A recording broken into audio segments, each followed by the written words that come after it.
एक सवाल है आपसे कि सेना का पीओके पर प्रण, उसका मजाक उड़ाना क्या देशभक्ति होती है क्या? पीओके को लेकर सेना की तैयारी पर सवाल उठाना देशभक्ति है क्या? गलवान में सेना की गौरव गाथा पर तंज कसना, मजाक उड़ाना, इसे देशभक्ति कहा जाता है क्या? क्या दुश्मन देश की भाषा बोलना देशभक्ति होती है क्या? देश नहीं झुकने देंगे, आप सभी देख रहे हैं, मैं हूं आपके साथ अमन चोपड़ा। ऋचा चड्ढा का समर्थन और अक्षय कुमार का विरोध, दरअसल देखिए आज की खबर है, दो तरीकों से हो रहा है। पहला, अक्षय कुमार को विदेशी बताकर और यह कहकर कि भारत के अंदरूनी मामलों में विदेशी अक्षय कुमार की सलाह नहीं चाहिए, वो तो विदेशी है, हमारा अंदरूनी मामला है, क्योंकि अक्षय कुमार ने ऋचा चड्ढा को आईना दिखा दिया था। दूसरा सवाल यह उठाया जा रहा है कि भाई लोकतंत्र में सवाल उठाना तो देशभक्ति है, इसलिए हमने सवाल उठाया कि सेना के पीओके पर प्रण पर उसका मजाक उड़ाना देशभक्ति है क्या? कल आप जानते हैं हिंदी फिल्मों की अभिनेत्री ऋचा चड्ढा ने एक ट्वीट किया था जिसमें उन्होंने दरअसल ये लिखा था, हाय गलवान, ये आपकी गलवान से हाय।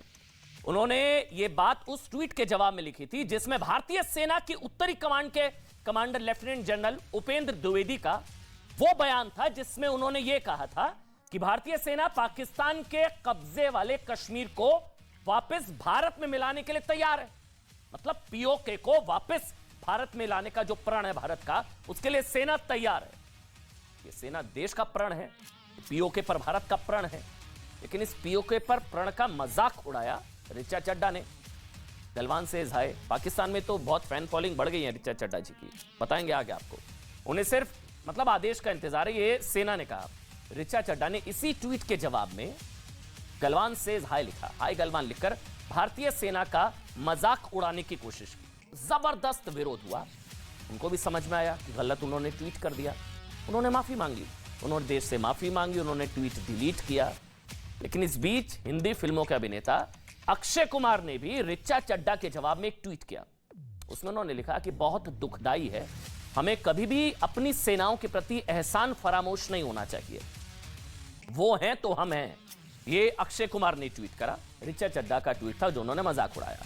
लेकिन आज सुबह से अब हो क्या रहा है? ऋचा चड्ढा माफी मांग चुकी हैं, ऋचा चड्ढा देश से माफी मांग चुकी हैं, वो कह चुके हैं कि उनसे गलती हुई, ट्वीट डिलीट कर चुकी हैं।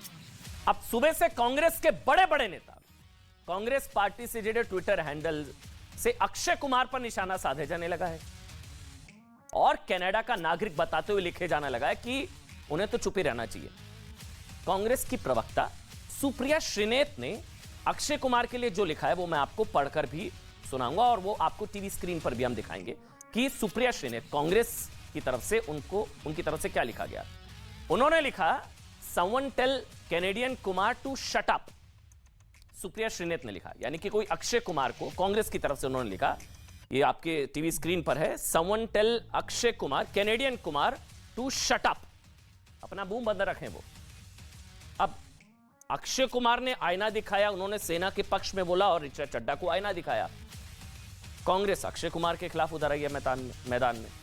इसके अलावा कांग्रेस की नेता और पूर्व अभिनेत्री नगमा, इनका भी ट्वीट देखिए। पूरी कांग्रेस, ऋचा चड्ढा माफी मांग चुकी है लेकिन ऋचा चड्ढा के समर्थन में पूरी कांग्रेस मैदान में।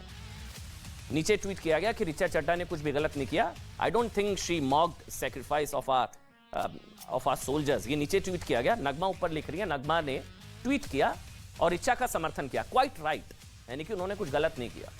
इसके बाद ट्विटर पर कैनेडियन कुमार ट्रेंड करने लगा, समझिएगा, और कांग्रेस और उसके समर्थकों ने अक्षय कुमार को चुप रहने की सलाह दी और अपशब्द लिखे जाने लगे। अब सोचिए, अक्षय कुमार ने ऋचा चड्ढा को आईना दिखाया, देश की सेना की बात करी, वो ऋचा चड्ढा जिनको अपनी गलती का एहसास हुआ कि मैंने गलत लिखा।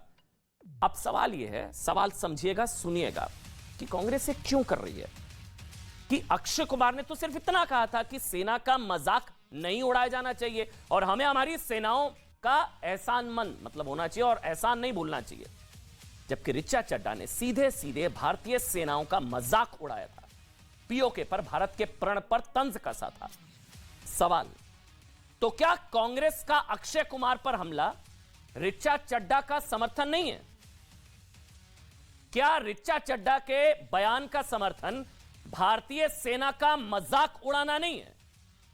और तीसरा और सबसे अहम सवाल, क्या भारतीय सेना का मजाक उड़ाकर कांग्रेस को कोई राजनीतिक फायदा पहुंचता है?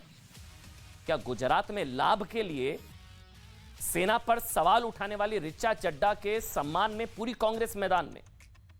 बड़ी बात यह है कि कांग्रेस जिस ऋचा चड्ढा के समर्थन में खड़ी हो गई है ना, कांग्रेस से समर्थन मिल रहा है और पाकिस्तान में भी समर्थन मिल रहा है। आपकी टीवी इसको फुल स्क्रीन पर दिखा दीजिए। कांग्रेस में समर्थन मिल रहा है ऋचा चड्ढा को, और ये हम न्यूज पाकिस्तान में जबरदस्त फैन फॉलोइंग बढ़ गई है ऋचा चड्ढा की, क्योंकि उसमें इन्होंने जो लिखा है कि बॉलीवुड एक्ट्रेस जो आप देख रहे हैं टारगेटेड बाय एक्सट्रीमिस्ट, मतलब कट्टरपंथी।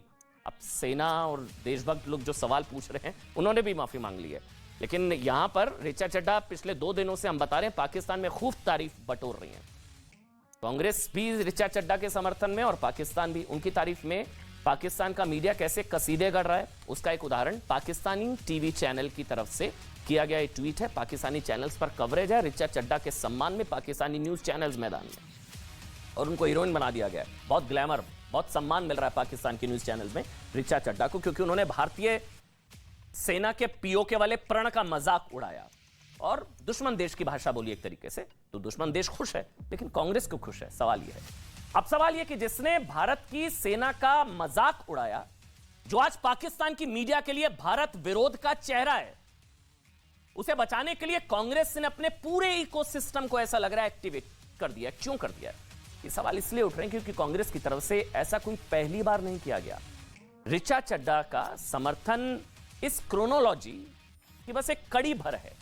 आपको याद होगा, समझिएगा, 2017 में डोकलाम के मुद्दे पर भारत और चीन की सेना आमने सामने आ गई थी। डोकलाम विवाद याद है?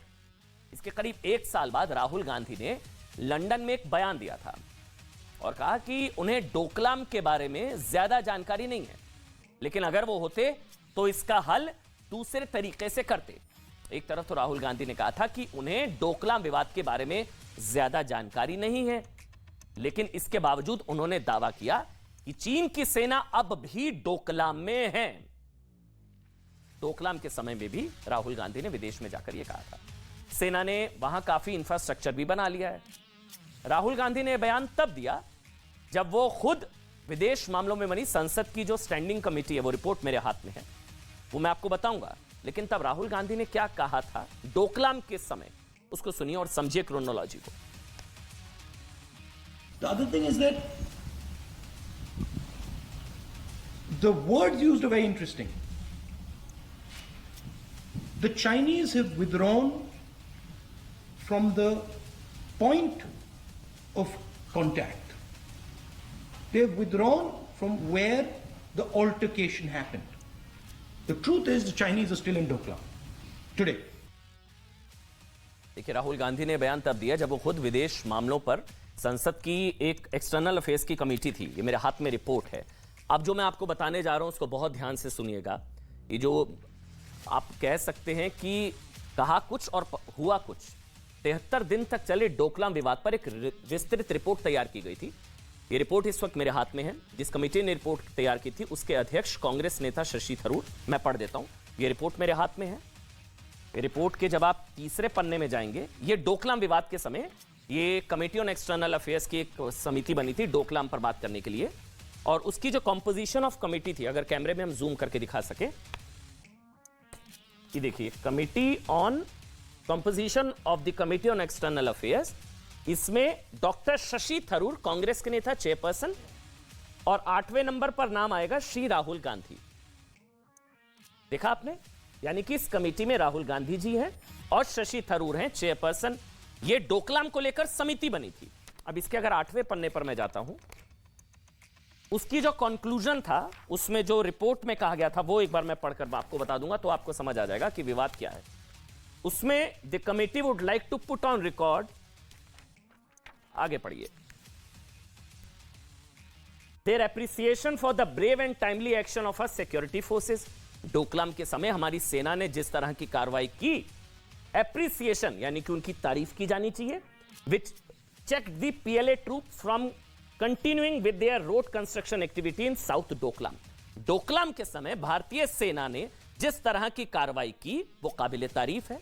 ये राहुल गांधी, जिस समिति ने निष्कर्ष दिया उसमें राहुल गांधी थे, जिस समिति ने निष्कर्ष दिया उसमें शशि थरूर थे, और इसमें आगे जो लिखा गया वो मैं पढ़ूंगा, क्योंकि आपने अभी विदेश में राहुल गांधी ने कहा क्या कि डोकलाम को लेकर अलग तरीके से हैंडल हो सकता था, इंफ्रास्ट्रक्चर डेवलप हो गया और मैं होता तो कुछ और करता।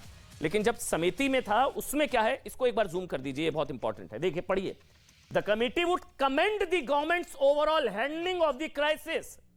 ये कमेटी सरकार ने जिस तरह से डोकलाम क्राइसिस को हैंडल किया उसकी तारीफ करती है। As it manage to send necessary signals to China, China को संदेश दिया जो जरूरी था। And India will not in its unilateral and forceful attempts to change the status quo. मतलब भारत दृढ़ संकल्प है, भारतीय सेना, भारत की सरकार ने बहुत अच्छी कार्रवाई की। ये डोकलाम को लेकर जो समिति बनी थी उसमें राहुल गांधी जी, उसमें शशि थरूर, विदेश में उन्होंने कहा कि डोकलाम को लेकर ठीक से हुआ नहीं, चीजें जो होनी चाहिए थी। और यहां जो रिपोर्ट है, कमेटी के सामने अपनी बातें रखी। और आपको बता दें, इस कमेटी के सामने सेना के कई बड़े बड़े अधिकारियों ने अपनी बातें रखी थी और कमेटी के सदस्यों की स्थिति से वाकिफ कराया था। लेकिन सोचिए, जिस कमेटी के सदस्य खुद राहुल गांधी थे, ये निष्कर्ष मैं आपको बता रहा हूं, जिसके अध्यक्ष कांग्रेस के नेता शशि थरूर थे, जिसकी रिपोर्ट का निष्कर्ष यह था कि भारत सरकार ने इस विवाद को अच्छे से ढंग से हैंडल किया। राहुल गांधी उसी कमेटी के निष्कर्ष से इतर किसी तीसरे देश में जाकर यह कह रहे थे कि चीन के सैनिक अब भी डोकलाम में हैं। वो रिपोर्ट में कह रहे हैं कि डोकलाम में सेना ने अच्छा काम किया, सरकार ने अच्छा काम किया। विदेश में जाकर कह रहे हैं कि डोकलाम में चीनी सैनिक अभी भी हैं। इतना ही नहीं, जब डोकलाम में भारत की सेना चीन की सेना की आंखों में आंखें डालकर खड़ी थी ना, तब राहुल गांधी दिल्ली में चीन के तत्कालीन राजदूत से मुलाकात कर रहे थे। पहले तो कांग्रेस इस मीटिंग से इनकार करती रही, लेकिन फिर कांग्रेस को मानना पड़ा कि राहुल गांधी और चीन के राजदूत मिले थे। राहुल गांधी ने चीन के इन्हीं राजदूत से 2016 में भी मुलाकात की थी और तब उनके साथ उनकी बहन प्रियंका वाड्रा भी वहां पर मौजूद थी। ये क्रोनोलॉजी आपको समझाने के लिए कि गलवान को लेकर रिचा और कांग्रेस क्यों साथ साथ हैं। आप समझ रहे हैं, गलवान वाले विवाद को लेकर और गलवान में भारतीय सेना की गौरव गाथा का मजाक उड़ाने को लेकर रिचा और कांग्रेस क्यों साथ साथ हैं, यह समझाने की जरूरत थी आपको। इसी तरह जनवरी 2022 में चीन की तरफ से एक प्रोपेगेंडा वीडियो जारी किया गया था। समझिएगा बहुत ध्यान से, पूरी क्रोनोलॉजी खोलकर रख दूंगा आज, जिसके जरिए चीन ने यह साबित करने की कोशिश की थी कि गलवान में उसकी सेना कितनी मजबूत है। चीन प्रोपेगेंडा वीडियो, प्रॉक्सी वॉर चलाता है, इस तरह के झूठे वीडियो। वो जानता है पिटाई हुई है गलवान में, भारतीय सेना ने हड्डियां तोड़ दी, हमारी सेना ने कमर तोड़ पराक्रम दिखाया था गलवान में, हड्डियां तोड़ दी थी चीन के सैनिकों की। तो वहां चीन का मतलब वो, लेकिन चीन प्रोपेगेंडा प्रॉक्सी वॉर करता है कि चीन ने गलवान में बहुत शानदार चीन का झंडा फहराया जा रहा है। ये चीन का प्रोपेगेंडा था और राहुल गांधी खुद उस प्रोपेगेंडा को पेडल करने लगे। साफ है कि राहुल गांधी समय समय पर चीन के प्रोपेगेंडा को इस्तेमाल करके बीजेपी के खिलाफ राजनीति करते रहे हैं। इसमें कोई बुराई नहीं है, बीजेपी के खिलाफ राजनीति होनी चाहिए, आप पॉलिटिक्स करिए। लेकिन चीन के चक्कर में भारत पर सवाल उठाना और सेना पर सवाल उठाना ये सही नहीं। और ये सही है कि राजनीति में ऐसे ही एक दूसरे पर निशाना साधा जाता है, लेकिन आज सवाल राजनीतिक दुश्मनी पर नहीं बल्कि देश की सेना पर सवाल उठाने वालों के साथ खड़े होने पर है। आखिर में आपको 2008 का एक वाक्य बताते हैं, जब देश में यूपीए की सरकार थी और चीन के मौजूदा राष्ट्रपति शी जिनपिंग चीन के उपराष्ट्रपति हुआ करते थे। ये तथ्य नोट कर लीजिए, पता होने चाहिए आपको जो मैं आपको बता रहा हूं। तब भारत की कांग्रेस पार्टी और चीन की कम्युनिस्ट पार्टी के बीच एक एमओयू हुआ, मेमोरेंडम ऑफ अंडरस्टैंडिंग। मैं इसको फिर से रिपीट करूंगा, आप शब्दों को पकड़ नहीं पाए होंगे, मैं बता रहा हूं। ये भारत और चीन के बीच एमओयू नहीं हुआ था, ये भारत की कांग्रेस पार्टी यानी कि एक परिवार और चीन की कम्युनिस्ट पार्टी, कांग्रेस पार्टी और कम्युनिस्ट पार्टी के बीच, दो देशों के बीच में नहीं, एक एमओयू हुआ, मेमोरेंडम ऑफ अंडरस्टैंडिंग हुआ, साइन हुआ। चीन, कांग्रेस और चीन के कम्युनिस्ट पार्टी के बीच विचारों के आदान प्रदान को लेकर यह समझौता चीन की राजधानी बीजिंग में हुआ था और इस पर राहुल गांधी और शी जिनपिंग ने हस्ताक्षर किए थे। इस मौके पर सोनिया गांधी भी मौजूद थी। अच्छा, इसको लेकर इससे जुड़ी एक तस्वीर अक्सर वायरल होती है, ये तस्वीर जिसमें आप देख रहे हैं, जिसमें आप राहुल गांधी, सोनिया गांधी और शी जिनपिंग को एक साथ दे सकते हैं। ये इसलिए सब बताना पड़ रहा है क्योंकि गलवान को लेकर, गलवान के खिलाफ, मतलब गलवान में भारतीय सेना के पराक्रम का मजाक जिन्होंने उड़ाया, रिचा चड्ढा ने उड़ाया मजाक, तंज कसा भारतीय सेना पर, पीओके पर, प्रण पर तंज कसा, उसके समर्थन में आखिर कांग्रेस पार्टी क्यों आ रही है, इसलिए बताना जरूरी है। इस तस्वीर में राहुल गांधी एक दस्तावेज, आप देख रहे हैं, दस्तावेज पर हस्ताक्षर करते हुए दिख रहे हैं। हालांकि ये तस्वीर कब की है ये कहना मुश्किल है, लेकिन अक्सर ये दावा किया जाता है कि ये कांग्रेस पार्टी और चीन की कम्युनिस्ट पार्टी के बीच जो करार, जिसका भी मैंने जिक्र किया, MOU, उसी दौरान ली गई थी। अगर हम तस्वीर की तहकीकात में ना भी जाएं तो यह बात साफ है कि आज राहुल गांधी जिस चीन का जिक्र करके बार बार भारत सरकार और सेना पर सवाल उठाते हैं और चीन के साथ विवाद पर भारतीय सेना के आधिकारिक स्टैंड को मानने से एक तरह से इंकार कर देते हैं। उनके और उनकी पार्टी के चीन की कम्युनिस्ट सरकार के साथ गहरे संबंध रहे हैं और गलवान के मुद्दे पर ऋचा चड्ढा का समर्थन करके भी कांग्रेस पार्टी ने यही साबित करने की एक तरीके से कोशिश की है। लेकिन इस चीज को समझिए कि कांग्रेस जिस ऋचा चड्ढा के समर्थन में उतरी है, उन्होंने गलवान के शहीदों का मजाक उड़ाया, कर्नल संतोष बाबू की शहादत का मजाक उड़ाया। भारत के 140 करोड़ लोग आज भी 15 जून 2020 की वो रात नहीं भूले हैं जब भारत के निहत्थे जवानों ने चीनी सैनिकों के छक्के छुड़ा दिए थे, हड्डियां तोड़ दी थी, गर्दन तोड़ पराक्रम दिखाया था। इस झड़प में भारत के 20 जवान शहीद हुए थे। कर्नल संतोष बाबू ने इन सैनिकों का नेतृत्व करते हुए अपने प्राण देश के लिए न्यौछावर कर दिए। और ऋचा चड्ढा लिखती हैं, गलवान हाय बोल रहा है। और कांग्रेस पार्टी उन ऋचा चड्ढा के समर्थन में उतर आती है और अक्षय कुमार के खिलाफ। इसी झड़प में चीन के कई सैनिक भी मारे गए थे। जानते हैं, चीन आज तक दुनिया को नहीं बता पाया है कि उस रात उसके कितने सैनिकों को भारतीय सेना के वीरों ने मौत के घाट उतार दिया था।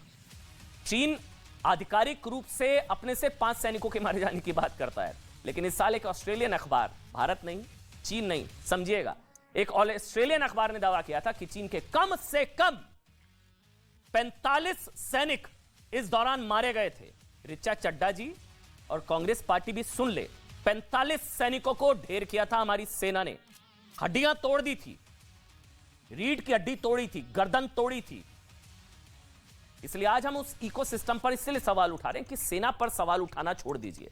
जो ऋचा चड्ढा के बहाने गलवान की गौरव गाथा का मजाक उड़ा रहे हैं ना।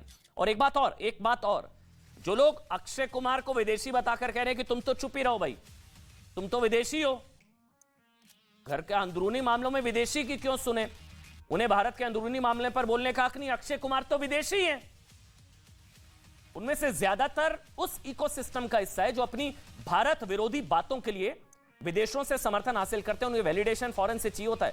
देखो, विदेश के अखबार में यह छपा है, भारत की किरकिरी हो रही है विदेशी अखबार में, मोदी के लिए छाप दिया विदेशी अखबार में, जो ये चाहता है कि उनकी भारत विरोधी सोच को दुनिया के बड़े बड़े देश सर्टिफिकेट दें, तो विदेशी वैलिडेशन चाहिए होती है। ये लोग भूल जाते हैं कि कांग्रेस पार्टी की स्थापना किसने की। कांग्रेस पार्टी की स्थापना? एओ ह्यूम और एनी बेसेंट शामिल थे। ये लोग भूल जाते हैं कि कांग्रेस की नेता सोनिया गांधी मूल रूप से इटली की हैं और कहा जाता है कि उन्होंने 1983 में भारत की नागरिकता ली थी। सोनिया गांधी के विदेशी मूल को मुद्दा बनाते हुए शरद पवार कांग्रेस से अलग हो गए थे, याद होगा आपको, उनके विदेशी मूल को मुद्दा बनाते हुए उन्होंने अपनी एक नई पार्टी एनसीपी बना ली थी। हम ये सब आपको इसलिए बता रहे हैं कि इस इकोसिस्टम के लिए असली मुद्दा अक्षय कुमार की नागरिकता नहीं है।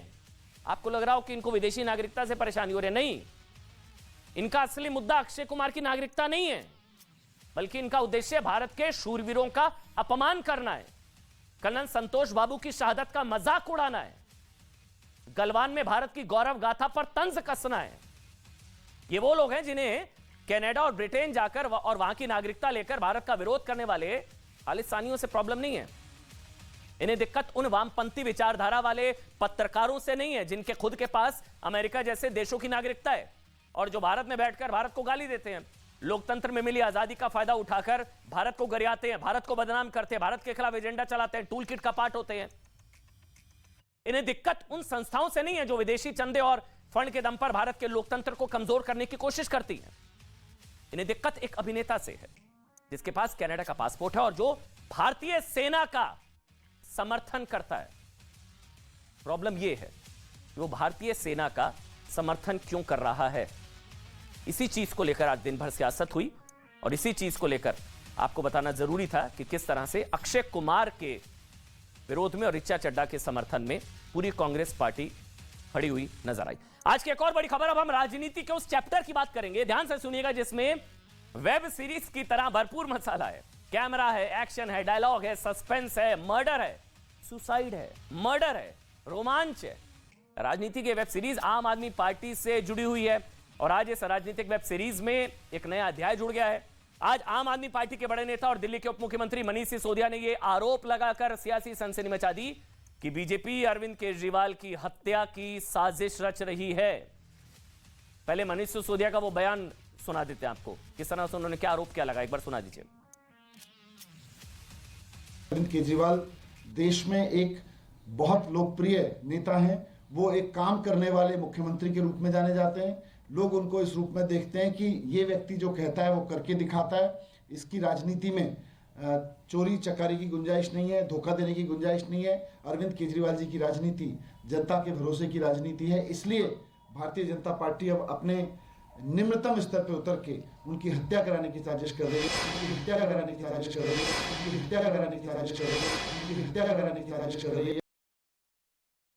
केजरीवाल की हत्या कराने की साजिश करी है बीजेपी। सिसोदिया ने क्यों यह आरोप लगाया कि बीजेपी केजरीवाल की हत्या करा सकती है, इसके लिए हमें एक दिन फ्लैशबैक में जाना होगा। दरअसल कल मनोज तिवारी ने एक ट्वीट किया था कि मैं केजरीवाल की सुरक्षा को लेकर चिंतित हूं। भ्रष्टाचार, शराब घोटाला और जेल में मसाज जैसी चीजों को लेकर जनता गुस्से में है। उनके विधायक पिट भी रहे हैं, एक विधायक की पिटाई हो गई थी और दिल्ली के सीएम के साथ ऐसा ना हो, उन्हें सजा न्यायालय ही दे। और इसके अलावा एक टीवी डिबेट में भी, एक टीवी चैनल में भी मनोज तिवारी के एक बयान को आधार बनाकर आम आदमी पार्टी यह कह रही है कि बीजेपी हत्या कराना चाह रही है केजरीवाल की। बस इसी ट्वीट को आधार बनाकर सिसोदिया ने आरोप लगा दिया कि गुजरात और एमसीडी चुनाव के में हार के डर से बौखलाए बीजेपी अरविंद केजरीवाल की हत्या की साजिश रच रही है। इनके सांसद मनोज तिवारी खुलेआम अपने गुंडों को अरविंद केजरीवाल जी पर हमला करने के लिए उकसा रहे हैं और इसकी पूरी प्लानिंग कर रहे हैं। हम इनकी टुच्ची राजनीति से नहीं डरते हैं, इनकी गुंडागर्दी का जवाब अब जनता देगी, आम आदमी पार्टी ने कहा। आम आदमी पार्टी के इस आरोप का जवाब मनोज तिवारी ने दिया है। ये सारी स्थितियां बड़ी चिंताजनक हैं। हमारा ट्वीट पढ़े, हम क्या लिखे हैं। और ये जो ये हत्या की और हत्या की धमकी की जो स्क्रिप्ट है ना, ये आम आदमी पार्टी की बहुत पुरानी है। ये सब देखिए हमारे पास क्या है, ये देखिए, ये सब मनीष सिसोदिया जी का ट्वीट है। केजरीवाल की हत्या करवाना चाहती है बीजेपी। किस डेट की है? ये 2019 में है। ये अलग अलग डेट है। तो ये तो हर साल, खाली साल बदलता है, इनका आरोप यही रहता है। अच्छा, बीजेपी ने कहा कि अरविंद केजरीवाल की हत्या की साजिश आम आदमी पार्टी की चुनावी डायलॉग डिलीवरी है जो हर चुनाव के वक्त आ जाती है। ये ट्वीट भी जारी कर दिया गया और ये ट्वीट किए कुछ आम बीजेपी की तरफ से। बीजेपी ने कहा कि 2019 के भी 2 ट्वीट्स हैं जिसमें हूबहू ये लिखा गया था कि मनीष सिसोदिया ने कि बीजेपी पर केजरीवाल की हत्या की साजिश के आरोप लगाए। मतलब उस वक्त भी ये किया था कि हत्या करा सकती है बीजेपी, 2019 में भी और 2022 में भी। तो ये डायलॉग बाजी है। इसलिए आम आदमी पार्टी के दावे में बीजेपी कह रही है कि बेहद कम दम लगता है और विरोधाभास ज्यादा लगता है। और इस वक्त आम आदमी पार्टी सबसे ज्यादा विरोधाभास से घिरी हुई है। आम आदमी पार्टी खुद को वीवीआईपी कल्चर के खिलाफ बताती है, लेकिन तिहाड़ जेल में अरविंद केजरीवाल सरकार के मंत्री सत्येंद्र जैन वीवीआईपी सुविधाओं का लाभ देते हुए दिखाई देते हैं। आम आदमी पार्टी खुद को कट्टर ईमानदार बताती है, लेकिन पिछले 78 दिनों से उसी आम आदमी पार्टी के नेताओं के खिलाफ हर 13 दिन में एक स्टिंग आ रहा है, हर 13 दिन में एक स्टिंग ऑपरेशन हो रहा है। और आम आदमी पार्टी कह रही है कि सीसीटीवी क्यों लगा हुआ था वहां पर। हर 13 दिन में, पिछले 175 दिनों से हर 19वें दिन एक आरोप लग रहा है। आम आदमी पार्टी के नेता और दिल्ली के स्वास्थ्य मंत्री सत्येंद्र जैन मनी लॉन्ड्रिंग के आरोप में जेल में बंद है। कैलाश गहलोत, आप जानते हैं सत्येंद्र जैन मनी लॉन्ड्रिंग के आरोप में जेल में बंद है। कैलाश गहलोत एक और मंत्री डीटीसी बस खरीद घोटाले के आरोपी हैं। दिल्ली के उप मुख्यमंत्री मनीष सिसोदिया शराब घोटाले के आरोपी, उन पर आरोप है शराब घोटाले का। अमानतुल्लाह खान वक्फ बोर्ड भ्रष्टाचार मामले में जेल जा चुके हैं, हालांकि अब वो जमानत पर बाहर हैं। आम आदमी पार्टी के विधायक अखिलेश पति त्रिपाठी कैश फॉर टिकट कांड में घिरे हुए हैं। इसी तरह गुजरात से आम आदमी पार्टी के पूर्व उम्मीदवार कंचन जरीवाला से तो उल्टा, उनकी विधानसभा में आम आदमी पार्टी के कार्यकर्ताओं ने पैसे मांगे। आरोप खुद उन्होंने लगाए, ये बीजेपी ने आरोप नहीं लगाया, खुद आम आदमी पार्टी के नेता ने लगाया, जरीवाला ने। आम आदमी पार्टी के विधायक मुकेश गोयल पर एमसीडी चुनाव में टिकट के बदले घूस लेने के आरोप लगे। इसी तरह विजय सिंगला को भ्रष्टाचार के आरोप में, तो जैस्मिन शाह को पद का दुरुपयोग करने के आरोप में बर्खास्त कर दिया गया।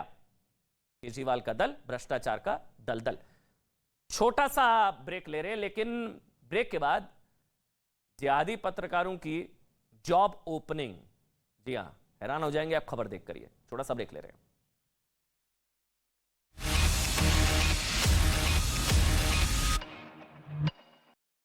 आरोपियों को अरेस्ट कर लिया है। उत्तर प्रदेश के संभल में अपराधियों के खिलाफ प्रशासन का बड़ा एक्शन देखने को मिला है। वहां अवैध भट्टों को बुलडोजर से ध्वस्त कर दिया गया। मध्य प्रदेश के बैतूल में इंटरनेशनल बास्केटबॉल प्लेयर ने डैम में कूदकर खुदकुशी की। सर्च ऑपरेशन कर निकाला गया शव। उत्तर प्रदेश के जौनपुर में बदमाशों ने की लड़की की पिटाई। मारपीट की घटना सीसीटीवी में रिकॉर्ड हुई। लड़की को आई गंभीर चोट। यूपी के अमेठी में मामूली विवाद में दो पक्ष आपस में भिड़ते हुए नजर आए। एक पक्ष ने दूसरे पक्ष को लाठियों से पीटा। पुलिस ने केस दर्ज किया। आरोपियों को जेल भेजा गया। हिमाचल प्रदेश के बद्दी में नकली दवाइयां बनाने वाली फैक्ट्री सील की गई। पुलिस ने 3 जगहों पर छापेमारी कर करोड़ों की नकली दवाई बरामद कर 3 आरोपियों को गिरफ्तार कर लिया। उत्तर प्रदेश के मथुरा में 400 से ज्यादा साड़ियों से हुआ यमुना में चुनरी मनोरथ। इस दौरान लिया गया यमुना नदी को स्वच्छ बनाने का संकल्प। आपको बेहद सावधानी से मतलब ये चिट्ठी पढ़नी चाहिए। चिट्ठी में लिखा है, ये आपकी स्क्रीन पर चिट्ठी में लिखा है कि सूचना के मुताबिक web portal Islamic translator centre, सूचना के मुताबिक इस्लामिक ट्रांसलेशन सेंटर ने यह लिखा है कि प्यारे मुस्लिम भाइयों और बहनों नाम से एक पोस्ट शेयर की है। पोस्ट में अपील की गई है कि क्या जिहादी मीडिया वर्क्स में आपकी रुचि है। ये देखिए आप, ये जो टीवी स्क्रीन पर आपकी जो चिट्ठी है इस वक्त, इसमें ये दरअसल बिहार पुलिस की चिट्ठी है ये, और बिहार पुलिस की चिट्ठी में ये लिखा हुआ है इसके अंदर, ये चिट्ठी मेरे हाथ में भी इस वक्त है, और इस चिट्ठी में लिखा हुआ है,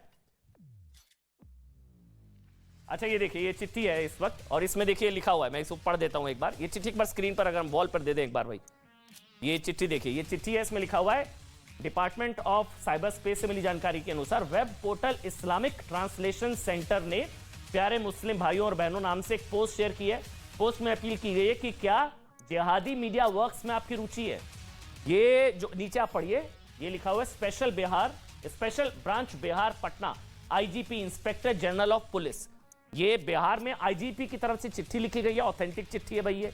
केंद्र सरकार ने अलर्ट दिया, उसके बाद ये चिट्ठी लिखी गई है, और इसमें लिखा गया कि इस्लामिक ट्रांसलेशन सेंटर ने एक जॉब ओपनिंग निकाली है, और उसमें लिखा है कि क्या जिहादी मीडिया वर्क्स में आपकी रुचि है। ये देखिए ये लिखा हुआ है इस्लामिक ट्रांसलेशन सेंटर ने प्यारे मुस्लिम भाइयों और बहनों नाम से एक पोस्ट शेयर की है। पोस्ट में अपील की गई कि क्या जिहादी मीडिया वर्क्स में आपकी रुचि है, क्या आप ट्रांसलेशन करना चाहते हैं, किसी भाषा के लिए कार्य करना चाहते हैं। आइए मुजाहिद उलमा और उमरा के लेखों के ट्रांसलेशन के हमारे प्रोजेक्ट में शामिल हों। जिहादी मीडिया में योगदान देने के लिए आपके लिए अनोखा अवसर है। जिहादी मीडिया में योगदान देने के लिए ये बिहार पुलिस की तरफ से चिट्ठी लिखी गई, और इसमें लिखा गया है कि भाई जिहादी मीडिया में योगदान देने के लिए। अब इसको बहुत सीरियसली लिया जा रहा है, एजेंसीज पुलिस बहुत सीरियसली ले रही है, क्योंकि बिहार में टेरर मॉड्यूल, फुलवारी शरीफ वाला टेरर मॉड्यूल, 2047 पीएफआई वाला डॉक्यूमेंट भी आया था, और उसके बाद अगर इस तरह की कोई रिक्रूटमेंट ड्राइव आप पर चल रही है कि जिहादी मीडिया में शामिल हों और इस तरह से आप आएँ, और इसमें लिखा गया है कि भाई ट्रांसलेशन अगर करना चाहते हैं, किसी भाषा के लिए कार्य करना चाहते हैं, तो आइए मुजाहिद उलमा और उमरा के लेखों के ट्रांसलेशन के हमारे प्रोजेक्ट में आप शामिल हों। जिहादी मीडिया में योगदान देने के लिए ये आपके लिए अनोखा अवसर है।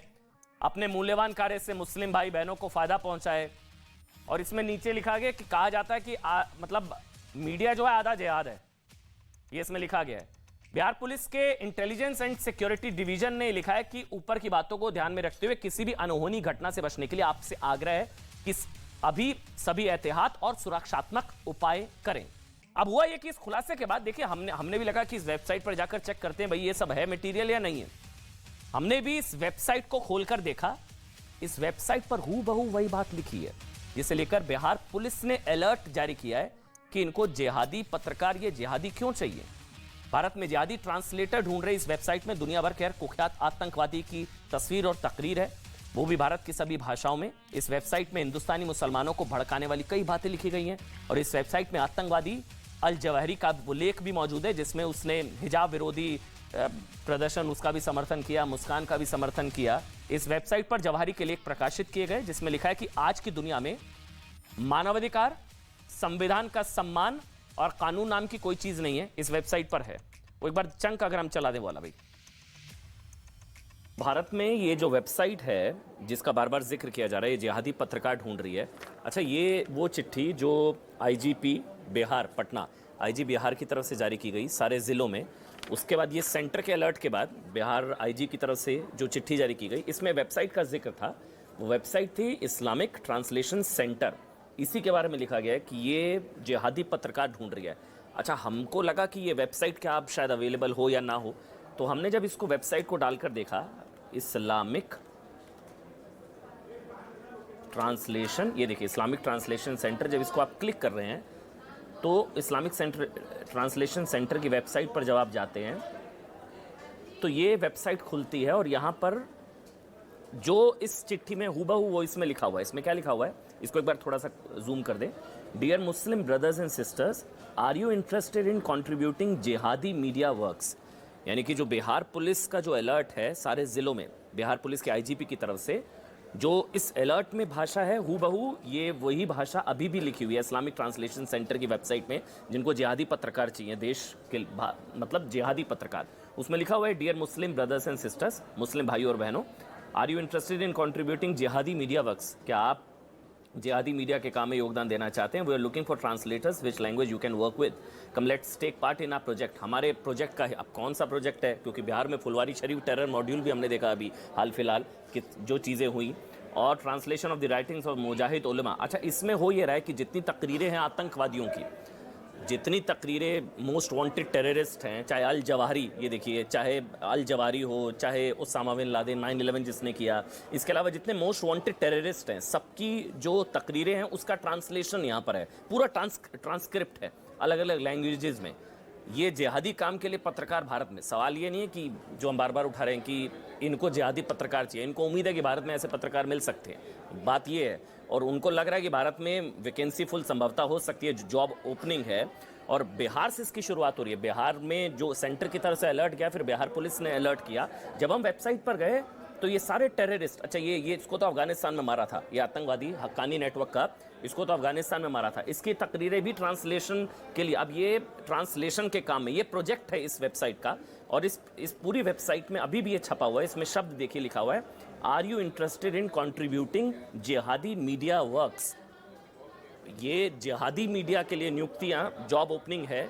अच्छा, इसमें सारी भाषाओं का देखिए, इसमें Arabic, Assamese, Bangla, English, French, German, Gujarati, Hindi, Kannada, Kashmiri, Malayalam, Marathi, Pashto, Persian, Portuguese, Punjabi, Rohingya, मतलब किसी भी भाषा, अगर आप किसी भी भाषा को जानते हैं और आप उसमें ट्रांसलेशन कर सकते हैं तो आप करिए। जब हम इसमें हिंदी क्लिक करते हैं, यहाँ पर इसको अगर हम हिंदी क्लिक करते हैं तो फिर ये देखिए ये पन्ना खुलता है और इसमें फिर वही तकरीरें हैं सारी, चाहे वो हक्कानी नेटवर्क से जुड़ा आतंकवादी हो, उसकी सारी ट्रांसलेशन है। ये अल जवाहरी, उसामा बिन लादेन, अल जवाहरी, हक्कानी नेटवर्क, सारे आतंकवादी।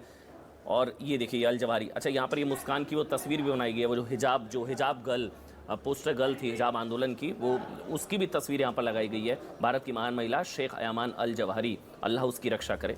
ये वेबसाइट का जिक्र बार बार, इसको एक अलर्ट जारी किया गया है बिहार पुलिस की तरफ से तमाम जिलों में। आप ये जानकर हैरान रह जाएंगे कि वेबसाइट पर दुनिया के सबसे कुख्यात आतंकवादियों की तस्वीरें जो हैं हीरो की तरह लगी हुई है। वेबसाइट पर दुनिया के हर कुख्यात, खतरनाक और जहरीले आतंकवादी या आतंकवादी विचारधारा को आगे बढ़ाने वाले, और साथ ही आपको बता दें अमेरिका पर 9/11 अटैक के मास्टरमाइंड उसामा बिन लादेन को भी आप देख सकते हैं जो तस्वीरें हैं।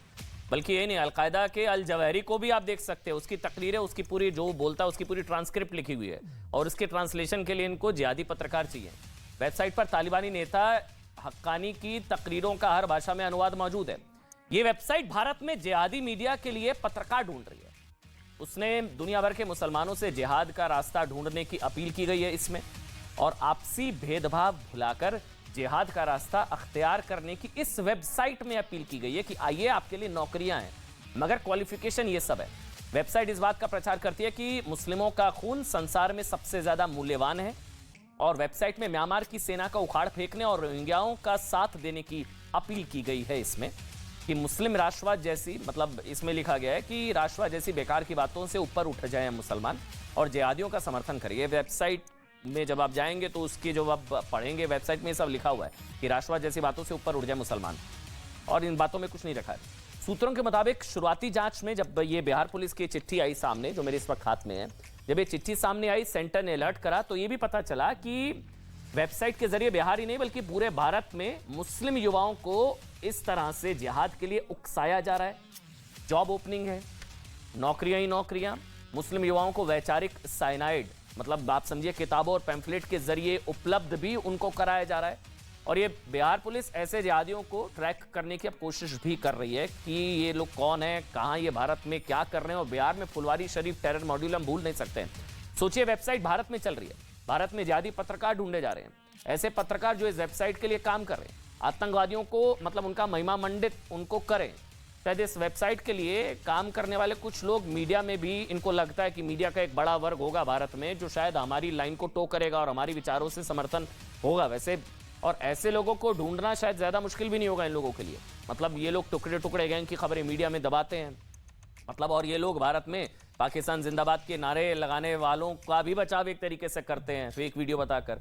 ऐसे जिहादी पत्रकारों ने दिल्ली दंगों का सच छिपाया था और 2047 तक भारत को इस्लामिक राष्ट्र बनाने वाली साजिश को कपोल कल्पना भी बताया था।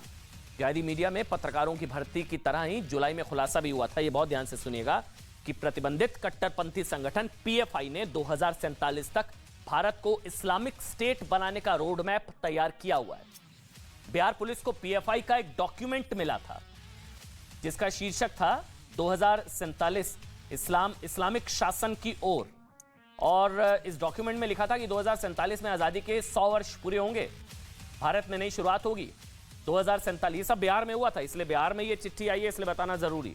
और उसमें लिखा था 2047 तक ब्रिटिश काल में छीनी गई मुस्लिम सत्ता वापस मिलेगी। 2047 मुस्लिम हुकूमत के लिए बहुसंख्यक मतलब होने की जरूरत नहीं है। इसमें यह नहीं कि बहुसंख्यक होने की, 10% भी मुसलमान अगर साथ आ गए तो कायर बहुसंख्यक हिंदू घुटनों पर आ जाएंगे। ये लिखा है इस डॉक्यूमेंट में 2047 पीएफआई का डॉक्यूमेंट। 10% मुसलमान भी साथ दे तो पीएफआई इस्लाम का गौरव वापस लाएगा। ये सब इस डॉक्यूमेंट में बिहार को लेकर ही ये खबर थी। आपके लिए मतलब सोचने वाली बात हमारे लिए है कि 2047 की डेट भारत को इस्लामिक स्टेट बनाने के लिए बेहद गुपचुप तरीके से दी गई थी, लेकिन जिहादी पत्रकारों की भर्ती तो यहाँ खुल्लम खुल्ला चल रही है। बात ये है, समझिए इसको, ये बहुत ही खतरनाक है, इसलिए बताना बहुत जरूरी था कि पहले तो ये सब हो रहा था कि 2047 तक भारत को इस्लामिक राष्ट्र बनाने का प्लान, वो तो गुपचुप तरीके से हो रहा था, पकड़े गए, पकड़ लिया, फिर पीएफआई का डॉक्यूमेंट आ गया। लेकिन यहाँ नियुक्तियां खुल्लम खुल्ला चल रही है। केंद्र सरकार के अलर्ट और बिहार पुलिस के खुलासे के बाद भी ये वेबसाइट ओपन हो रही है, हमने ओपन करी है भाई। इसमें अभी भी जिहादी पत्रकारों की भर्ती का एडवर्टीजमेंट देखा जा सकता है। इसमें लिखा गया है कि jihadi media works, are you interested in contributing jihadi media works. ये उसकी ये चिट्ठी है बिहार पुलिस की। और इसलिए हम चाहते हैं कि जल्द से जल्द सरकार सेंटर इस वेबसाइट को बंद करे, बंद होनी चाहिए। इन लोगों की तलाश की जाए जो इस वेबसाइट के जरिए काम करते हुए भारत में रहते हुए भारत के खिलाफ जहर फैला रहे थे। वैसे खबर समझिए, खबर ये भी नहीं है कि इनको जिहादी पत्रकार चाहिए, इस्लामिक ट्रांसलेशन सेंटर हो सकता है इनका एजेंडा हो कि इनको जिहादी पत्रकार चाहिए। खबर ये है कि इन्हें उम्मीद है कि भारत में भारत के खिलाफ जिहाद करने वाले लोग बड़ी आसानी से मिल भी जाएंगे, इनको ये उम्मीद है। जॉब ओपनिंग निकालिए, सोचिए ना, भारत में ही जिस तरह से भारत के खिलाफ जिहादी पत्रकार ढूंढे जा रहे हैं, ये कोई नई बात नहीं है। ये समझिए, एक चीज आपको बताना बहुत जरूरी कि इस्लामिक ट्रांसलेशन सेंटर से पहले ये काम अमेरिका का प्रतिष्ठित अखबार न्यूयॉर्क टाइम्स भी कर रहा है। ये वही न्यूयॉर्क टाइम्स है जो लगातार भारत विरोधी लेख लिख रहा है और अंतर्राष्ट्रीय मंच पर भारत विरोधी दुष्प्रचार में जी जान से लगा हुआ है। अब न्यूयॉर्क टाइम्स ने पहले किस तरह से पत्रकारों की मांग की थी, उनको कैसे पत्रकार चाहिए थे, वो अब आपको बताते हैं। इनको तो जिहादी पत्रकार चाहिए थे इंडिया में, अब न्यूयॉर्क टाइम्स को कैसे पत्रकार चाहिए थे। पिछले साल दरअसल जुलाई के महीने में न्यूयॉर्क टाइम्स ने भारत विरोधियों, मोदी विरोधियों, हिंदू विरोधियों और राष्ट्रवाद से नफरत करने वालों के लिए इंटरनेशनल ओपनिंग निकाली थी। ये जो इस वक्त आपकी टीवी स्क्रीन पर इस वक्त चल रही है, ये opening south Asia business correspondent के लिए निकाली गई थी। यहां तक तो ठीक था, जिसमें इस अखबार ने बताया था कि नौकरी के लिए जो व्यक्ति चुना जाएगा उसे दिल्ली में रहकर काम करना होगा। यहां तक भी ठीक है। न्यूयॉर्क टाइम्स ने भर्ती के लिए जो विज्ञापन निकाला था उसमें समझाया गया था कि नौकरी के लिए सही कैंडिडेट वही होगा जो एंटी इंडिया लेख लिख सके, भारत विरोधी, मतलब भारत के पत्रकार आप आए, आप हमारे साथ नौकरी करें न्यूयॉर्क टाइम्स में, लेकिन क्वालिफिकेशन हो एंटी इंडिया, भारत विरोधी लेख लिख सके। अखबार ने बताया था कि उसे क्रिमिनल बैकग्राउंड वाला व्यक्ति भी मंजूर होगा। जी हाँ, आपराधिक पृष्ठभूमि का होगा तो भी चलेगा। ये न्यूयॉर्क टाइम्स ने जब नौकरियां निकाली थी भारत में पत्रकारों के लिए, और हो सकता है कई मिल भी गई हो कईयों को नौकरियां, बस शर्त यह है कि कैंडिडेट ऐसा लेख लिख सके जिससे भारत के अंतर्राष्ट्रीय मंच पर बदनामी हो। एंटी इंडिया जर्नलिस्ट चाहिए था इनको। और एडवर्टीजमेंट में क्या एजेंडा था ये जानकर आप चौंक जाएंगे, जो अब बताऊंगा आपको। एडवर्टीजमेंट में लिखा था कि भारत में विभिन्न संस्कृतियां एक साथ रहती हैं, अलग अलग विश्वास के लोग साथ में रहते हैं। ये न्यूयॉर्क टाइम्स में लिखा था जॉब ओपनिंग में। प्रधानमंत्री मतलब मोदी का नजरिया बिल्कुल अलग। मोदी कट्टर राष्ट्रवाद के पक्षधर हैं, हिंदू बहुसंख्यकों पर आधारित सोच वाली सरकार है और भारत में विचारों और मीडिया पर निगरानी है। भारत में मीडिया पर सख्ती बढ़ती जा रही है, अभिव्यक्ति की स्वतंत्रता पर सवालिया निशान है, भारत में निजता की सुरक्षा पर सवालिया निशान है और भारत का भविष्य चौराहे पर खड़ा है। मोदी कट्टर राष्ट्रवाद कर रहे हैं और हिंदू बहुसंख्यक हावी हैं। इन न्यूयॉर्क टाइम्स ने अपनी जो एड निकाली उसमें था जॉब ओपनिंग, इनको कैसे पत्रकार चाहिए थे। तो न्यूयॉर्क टाइम्स के एडवर्टीजमेंट में साउथ एशिया बिजनेस कॉरेस्पॉन्डेंट के लिए जो बातें लिखी गई उससे देखकर लगता है कि जो कट्टर हिंदू विरोधी हो वो चलेगा, इनको मोदी विरोधी हो वो भी चलेगा, मतलब उसे ही नौकरी मिल पाएगी। इस विज्ञापन से न्यूयॉर्क टाइम्स का एजेंडा साफ था, अभी जिहादी पत्रकार और अब इनको एंटी इंडिया पत्रकार। शायद अखबार चाहता था कि भाई एक तरीके से उसे पत्रकार के रूप में ऐसा एजेंट मिले जो मोदी सरकार के खिलाफ माहौल बनाए, भारत में रहकर भारत के खिलाफ लिखे, ऐसे व्यक्ति उसके लिए काम करें जो भारत विरोधी दुष्प्रचार को बढ़ावा दे। ऐसा व्यक्ति न्यूयॉर्क टाइम्स के साथ जुड़े जो टुकड़े टुकड़े गैंग की मदद कर सके और इनको भरोसा है कि हैं, इनको भरोसा है। न्यूयॉर्क टाइम्स ने वक्त पर अपनी भारत विरोधी सोच का सबूत भी दिया। प्रधानमंत्री नरेंद्र मोदी ने भले ही G20 में रूस यूक्रेन युद्ध रोकने की अपील की थी ना, भले ही प्रधानमंत्री नरेंद्र मोदी ने राष्ट्रपति पुतिन और यूक्रेन के राष्ट्रपति जेलेंस्की से बात की थी और युद्ध रोकने की अपील की, भले ही नरेंद्र मोदी कह चुके हैं कि दुनिया को युद्ध नहीं बुद्ध चाहिए, लेकिन न्यूयॉर्क टाइम्स ने लिखा भारत और चीन की भूमिका ऐसे देशों के तौर पर उभर रही है जो आर्थिक रूप से रूस की मदद कर रहे हैं। 14 फरवरी 2021 को पुलवामा हमले को न्यूयॉर्क टाइम्स ने आतंकवादी हमले की बजाय सिर्फ विस्फोट बताया था। ये कुछ आर्टिकल्स हैं जो हम बता रहे हैं, और मंगल मिशन का मजाक उड़ाया था। ये देखिए, एलिट स्पेस मिशन और भारत धोती पहन के गाय के साथ बाहर खड़ा हुआ, इस पर इंडिया लिखा था। ये न्यूयॉर्क टाइम्स का असली चेहरा है, इसलिए इनको एंटी इंडिया जर्नलिस्ट चाहिए होते हैं। 2019 में होने वाले लोकसभा चुनाव से जोड़ने की कोशिश की। न्यूयॉर्क टाइम्स अपने लेख में यह भी लिख चुका है कि प्रधानमंत्री नरेंद्र मोदी से भारत की धर्मनिरपेक्ष छवि के लिए खतरा है। न्यूयॉर्क टाइम्स लेख लिखकर कहता है कि भारत हिंदू राष्ट्र बनने के करीब पहुंच रहा है। अनुच्छेद 370 की समाप्ति को लेकर न्यूयॉर्क टाइम्स में रिपोर्ट छपती है कि कश्मीर में हजारों मुस्लिम हिरासत में हैं, और यही न्यूयॉर्क टाइम्स अब एंटी इंडिया जर्नलिस्ट चाहता था जो भारत के मिशन मंगलयान का भी मजाक उड़ाकर माफी मांग चुका है। इससे साफ है कि न्यूयॉर्क टाइम्स भारत में क्यों दुष्प्रचार पत्रकार ढूंढता है। न्यूयॉर्क टाइम्स भारत के खिलाफ जो एजेंडा चलाना चाहता है वो एक तरीके से आपने देखा कि जिहादी पत्रकार चाहिए, और अब इनको ये बताना जरूरी था कि एंटी इंडिया जर्नलिस्ट भी इनको चाहिए होते हैं। और अब आगे बढ़ेंगे, अब एक और खबर जो आपके लिए बहुत जरूरी। मैं एक नाम लूंगा, लचित बरफुकन को जानते हैं आप? पूर्वोत्तर के शूरवीर की कहानी। इतिहास के पन्नों से लचित अचानक से क्यों गायब हो गए? मतलब हमारी इतिहास की किताबों में औरंगजेब जैसे क्रूर मुगल शासकों की शान से बहुत कसीदे गढ़े गए, जिसकी बदौलत आज बच्चा बच्चा इन मुगल शासकों के बारे में जानता है। एडवर्टीजमेंट भी बनी है, उसमें आपको रटा दिया जाता है, इसका बेटा हुमायूं, हुमायूं का अकबर, मखमली त्वचा वाली ऐड याद है आपको? रटा दिया जाएगा आपके दिमाग में। लेकिन क्या आप औरंगजेब की शक्तिशाली सेना को हराने वाले पूर्वोत्तर के सूर्यवीर लचित बरफुकन को जानते हैं? ये नाम शायद पहली बार सुना होगा आप में से, सुना ही नहीं होगा आपने। लचित बरफुकन, इनको जानते हैं आप? क्या आपने इतिहास की किताबों में कभी औरंगजेब के 30,000 सैनिकों, 15,000 तीरंदाजों, 18,000 घुड़सवारों और 1,000 तोपों को असम से खदेड़ने वाले लचित बरफुकन के बारे में कभी पढ़ा, नाम भी सुना कभी? आज देश पूर्वोत्तर के सूर्यवीर और औरंगजेब को धूल चटाने वाले लचित बरफुकन की 400वीं जयंती मना रहे। नाम भी नहीं सुना होगा आप लोगों ने, आपने नाम सुना होगा, कई बार नाम सुना होगा, इसका बेटा हुमायूं, बाबर का बेटा हुमायूं, हुमायूं का अकबर। एड्स आती थी, रटा दिया जाता था आप लोगों को दिमाग में, याद है ना वो ऐड? लेकिन ये लचित बरफुकन की 400वीं जयंती हम लोग मना रहे हैं। ये गौरवशाली इतिहास के पन्नों से गायब कर दिया गया।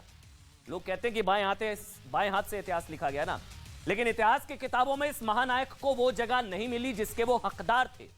असम के लोग तो हमेशा से लचित बरफुकन को अपना हीरो मानते आए हैं, लेकिन असम के बाहर उनके बारे में बहुत कम लोग जानते हैं। जबकि लचित वो योद्धा थे जिन्होंने ग्लोरीफाइड डकैत औरंगजेब का अहंकार धूल में मिलाकर रख दिया था। ग्लोरीफाइड डकैत औरंगजेब का अहंकार धूल में मिटा दिया था। लचित बरफुकन का जन्म आज से 400 साल पहले 24 नवंबर 1622 को आज के असम में हुआ था। सैकड़ों साल पहले असम को अहोम के नाम से जाना जाता था, अहोम, और वहां रहने वाले लोगों को भी अहोम कहते थे। लचित बरफुकन के जन्म से 6 साल पहले यानी कि 17वीं सदी की शुरुआत में मुगलों ने भारत के पूर्वी राज्यों पर कब्जा करने की लड़ाई शुरू कर दी। मुगलों की नजर इन राज्यों में उपलब्ध हाथी के दांत, काली मिर्च, गोल्ड डस्ट और कस्तूरी जैसी चीजों पर थी। मुगलों की नजर थी। इन सभी चीजों को बहुमूल्य माना जाता था। पूर्वोत्तर के राज्य इन संसाधनों से भरपूर थे। इसी को देखते हुए मुगलों ने आज के असम और उस समय के अहोम राज्य से सटे कोच पर अपना कब्जा जमा लिया। यह साल 1616 की बात है, लेकिन यानी लचित बरफुकन के जन्म से 6 साल पहले की। असम के संसाधनों को मुगलों के कब्जे से छुड़ाने के लिए अहोम सेना ने मुगल सेना के खिलाफ युद्ध छेड़ा, जिसे समधारा की लड़ाई के नाम से जाना जाता है। समधारा, इसे समधारा की लड़ाई के नाम से जाना जाता है। इस लड़ाई में अहोम सेना को जीत मिली। इस युद्ध में के बारे में मुगल सेनापति मिर्जा नाथन ने अपनी किताब भारस्तान ए घायली में लिखा था। उन्होंने क्या लिखा था कि युद्ध में मुगलों के 1700 सैनिक मारे गए, 3400 घायल हुए, 9000 लोगों को बंदी बना लिया गया था। इसके बाद 1618 में मुगल और अहोम एक बार फिर से टकराए। अहोम मतलब आज का असम, लेकिन इस बार अहोम सेना की हार हो गई। 1639 के बीच मुगलों और अहोम के बीच कुछ समझौते भी हुए और संघर्ष भी लगातार चलता रहा। इस दौरान असम के राजा प्रताप सिंह थे, जो मुगलों की चाल को समझ चुके थे। उन्होंने मुगलों से समझौता तो किया, लेकिन इस बीच अपनी सेना को मजबूत बनाने के लिए भी जुट गए। उन्होंने पाइका सिस्टम को मजबूत किया। पाइका, इसमें भूमि की रक्षा करने वाले युवा सैनिक शामिल होते हैं। समझिएगा इसको, इसका भी आज का संदर्भ आपको बताऊंगा। दरअसल इसमें भूमि की रक्षा करने वाले युवा सैनिक शामिल होते हैं। इसके लिए बेरोजगार युवकों को उनका सेना में रजिस्ट्रेशन कराया गया था। मतलब आज के जमाने की अग्निपथ स्कीम भी आप इसको कह सकते हैं। बहुत विरोध हो रहा है ना, वहां उस वक्त भी हुआ था। उस वक्त अग्निपथ एक तरीके से आप कह सकते हैं। लेकिन 1641 में राजा प्रताप की मृत्यु हो गई। इसके बाद 1648 में जयध्वज अहोम साम्राज्य के राजा बने। जयध्वज ने दिल्ली में शाहजहां के बेटों के बीच की लड़ाई का फायदा उठाते हुए मुगलों को असम से खदेड़ दिया और अपनी सीमा गुवाहाटी तक फैला ली। इसके बाद एक बार फिर मुगलों और अहोम सेनाओं के बीच भीषण लड़ाई शुरू हो गई और औरंगजेब ने बंगाल के सूबेदार मीर जुमला को गुवाहाटी पर वापस कब्जा करने का आदेश दिया। इसके बाद मीर जुमला ने अहोम साम्राज्य की आंतरिक कलह का फायदा उठाते हुए सिहोम के सिमूलगढ़, समधारा और उसकी राजधानी गढ़गांव पर एक तरीके से कब्जा कर लिया और बड़ी संख्या में हाथी, सोने, चांदी के सिक्के और 1000 जहाज कब्जे में ले लिए। इसके बाद अहोम राजा जयध्वज की सेना और मुगलों के बीच फिर से युद्ध होता है, जिसमें अहोम बुरी तरह हार जाते हैं। इसके बाद मीर जुमला के साथ 9 जनवरी 1663 को हुई, ये आप समझिए गिलजारी घाट की संधि के तहत जयध्वज को अपनी बेटी और भतीजी को मुगल हरम में भेजना पड़ता है और 1 लाख रुपए के साथ कई क्षेत्र भी गंवाने पड़ते हैं। राजा ध्वज के कई मंत्रियों को बंधक बना लिया जाता है। इस हार और बेइज्जती से दुखी होकर जयध्वज आत्महत्या कर लेते हैं, लेकिन मरने से पहले वो अपने चचेरे भाई और साम्राज्य के अगले उत्तराधिकारी चक्रध्वज सिंह से मुगलों से उनके अपमान का बदला और उन्हें असम से बाहर फेंकने का वचन ले लेते हैं। इसके बाद कहानी में एंट्री होती है पूर्वोत्तर के सूर्य कुमार लचित बरफुकन की। चक्रध्वज सिंह मीर जुमला से मिली हार के बाद बिखरी हुई सेना को एकत्रित करते हैं, नए किलों का निर्माण कराते हैं, खाने का सामान और हथियारों का जखीरा जमा करवाना शुरू करते हैं और लचित बरफुकन को अपना कमांडर इन चीफ बनाने का सबसे बड़ा फैसला करते हैं। लचित बरफुकन ने कमांडर रहते ही सेना में जान फूंक वो दे देते हैं और एक ऊर्जा से भरी सेना तैयार करते हैं। इस बीच साल 1667 में गुवाहाटी का नया फौजदार फिरोज खान अपनी मांग पूरी करवाने के लिए दबाव डालने लगता है। इसके बाद चक्रध्वज अगस्त 1667 में लचित बरफुकन के नेतृत्व में अपनी सेना को गुवाहाटी पर कब्जा करने के लिए भेज देते हैं। इसके लिए एक विशेष रणनीति बनाई जाती है और अहोम सैनिक ब्रह्मपुत्र के दोनों छोरों को कवर करते हुए आगे बढ़ते हैं। नवंबर तक लचित बरफुकन के नेतृत्व में अहोम सेना मुगलों के कब्जे वाले इलाके को वापस लेते हुए गुवाहाटी तक पहुंच जाती है। फिर गुवाहाटी में भयंकर युद्ध शुरू हो जाता है। अहोम की सेना नौसेना, अहोम की नौसेना मुगलों को चारों ओर से घेर लेती है। फिरोज खान को बंदी बना लिया जाता है। इस बार इसी तरह गुवाहाटी एक बार फिर अहोम के कब्जे से, मतलब अहोम के कब्जे में आ जाता है। मुगल बादशाह औरंगजेब को 19 दिसंबर 1667 को जब इसकी खबर मिलती है तो वो अंबर के राजा रामा सिंह के शाही सेना के साथ असम पर कब्जा करने का आदेश देता है। राजा राम सिंह 4000 सैनिकों, 1500 आप समझिए अहादी यानी कि स्पेशल फोर्स के सैनिक और 30,000 पैदल सैनिकों, 21 राजपूत प्रमुखों की सैन्य टुकड़ियां, 18,000 घुड़सवारों को, 2000 तीर अंदाजों और 40 मतलब पूरी टुकड़ी भेज दी जाती है पूरी फौज के साथ। 27 दिसंबर 1667 को असम कूच करते हैं। पहाड़ियों से घिरे गुवाहाटी को तंग मतलब जंग के मैदान के तौर पर जाना जाता है। पूर्व में एंट्री का एकमात्र रास्ता ब्रह्मपुत्र नदी से होकर गुजरता था। इस बीच अहोम सराय घाट पर मुगलों की नौसेना को रोकने का प्लान बनाते हैं। यह रास्ता सिर्फ 1 किलोमीटर चौड़ा था। मुगल सैनिक युद्ध के लिए पानी का रास्ता चुनते हैं, लेकिन पानी के रास्ते युद्ध करना मुगल सेना और कमजोर पक्ष था और यह फैसला औरंगजेब की सेना के लिए आत्मघाती साबित होता।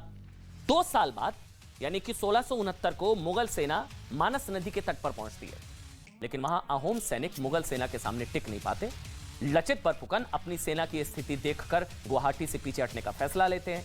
युद्ध टलता हुआ देख मुगल सेना लापरवाह हो जाती है और इस वजह से लचित को नई रणनीति बनाने के लिए समय मिल जाता है। अब समझिएगा, जब लचित बरफुकन युद्ध के लिए पूरी तरह तैयार हो जाते हैं तो वो राम सिंह को संदेश भिजवाते हैं कि गुवाहाटी के लिए अहोम अपनी अंतिम सांस तक लड़ने के लिए तैयार है। और फिर कुछ दिनों के बाद ही युद्ध शुरू हो जाता है और अहोम सेना को कई मोर्चों पर जीत मिलने लगती है। अहोम सेना की सफलता से बौखलाए राजा राम सिंह अपने सबसे अनुभवी घुड़सवारों की फौज को युद्ध मैदान में उतार देते हैं और इसके बाद हुए नरसंहार में 10,000 अहोम सैनिक मर जाते हैं। इस बीच राजा चक्रध्वज की भी मृत्यु हो जाती है और उनके भाई उदयत्य सिंघा राजा बन जाते हैं। वो गुवाहाटी का फैसला अपने कमांडरों पर छोड़ देते हैं। उसके बाद वो फिर मैदान में कूदते हैं और इस बार वो फिर मुगलों को धूल चटाते हैं और पूरे आसाम से मुगलों को खदेड़ दिया जाता है, लेकिन उनके नाम को इतिहास की किताबों में एक तरीके से खो दिया गया। बहुत बहुत शुक्रिया। देश ने झुकने देंगे देख रहे हैं, लेकिन जाते जाते एक बार प्रधानमंत्री नरेंद्र मोदी ने आज लचित बरफुकन को लेकर क्या कहा वो सुनना बहुत जरूरी है।